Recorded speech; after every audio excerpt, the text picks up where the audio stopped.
134 988. Savez-vous à quoi correspond ce chiffre? Eh bien, ce nombre représente la proportion des PME recensées à Bruxelles en 2022. Pourquoi est-ce que ce chiffre nous intéresse chez digitalcity.brussels? Eh bien, je vais vous l'expliquer.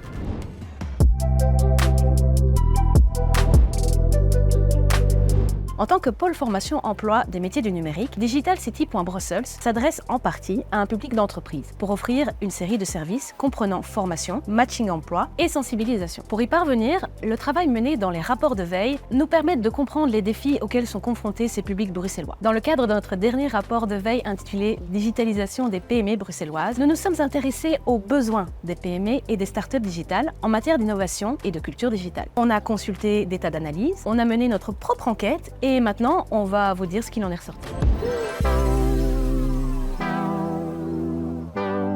Reprenons les bases. Pour la plupart de ces 130 000 sociétés bruxelloises, l'activité est une activité de service, parmi lesquelles une bonne partie est issue du secteur IT. Au sein de ces sociétés du secteur IT, on y dénombre 51% des petites entreprises, environ 10 employés, 15% des moyennes entreprises, moins de 50 employés, et 34% des grandes entreprises. Ce qui nous marque dans ces chiffres, c'est la très grande proportion de toutes petites entreprises. La proportion des PME bruxelloises représente pas moins de 10,8% dans les chiffres nationaux. En ce qui concerne les startups, selon une étude menée par Telenet et startup.be, Bruxelles accueille 22,8% des startups de Belgique. Cela représente 400 entreprises IT. Ce qui équivaut à 3,4 habitants par 10 000 Bruxellois. Notons que la proportion est plus élevée qu'en Flandre, qui est de 1,5 pour 10 000 habitants, ou la Wallonie, qui est de 1,2. Pour info, la plupart de ces sociétés ciblent le commerce B2B. Leur business model se base sur le principe du software as a service. Tiens, au fait, vous vous demandez quelle est la différence entre une PME et une start-up? Alors, je vous invite à aller voir notre série de vidéos sur les start-up et les incubateurs. On vous explique tout en détail.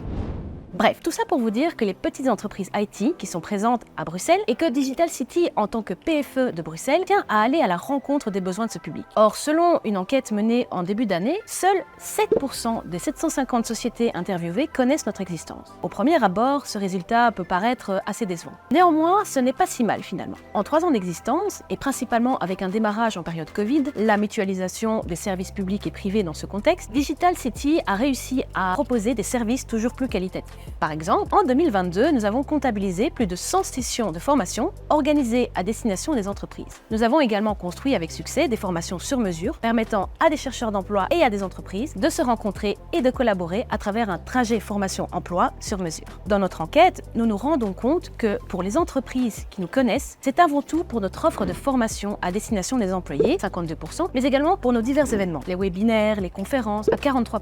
35% d'entre elles nous connaissent également pour notre offre de formation sur mesure et de matching proposée par Actiris via digitalcity.brussels. Notre service le moins visible concerne la production de notre travail de veille et notre communication sur les réseaux sociaux. Ce qui est relativement dommage puisque l'adaptation de nos formations sur mesure et la construction de nos événements se basent en amont sur le travail de la veille. Le travail de la veille est central dans le fonctionnement de digitalcity.brussels car il permet l'observation de l'évolution des métiers et des besoins de formation tant pour les chercheurs d'emploi que pour les travailleurs et elle permet également d'identifier les défis et les enjeux pour les entreprises du secteur IT pour permettre au PFE de proposer des partenariats en cohérence avec les évolutions des besoins. La veille est directement liée au travail de sensibilisation aux métiers IT et son objectif est de vulgariser et d'analyser des enjeux comme par exemple la digitalisation des PME et des startups digitales. Tout ce travail d'observation et de questionnement est communiqué sur nos réseaux sociaux via des vidéos comme celle que vous regardez en ce moment. Ce travail est un travail de taille et de longue haleine que nous vous transmettons avec joie dans l'ensemble de nos communications. Allez, je pense qu'il est temps de passer à l'étape supérieure en vous abonnant à notre chaîne YouTube. En faisant cela, vous envoyez un message de soutien à toutes les personnes qui travaillent activement à l'édition et à la création de ce rapport et de ces vidéos. En attendant, on se dit à bientôt pour la suite de notre étude sur les PME et startups digitales de Bruxelles.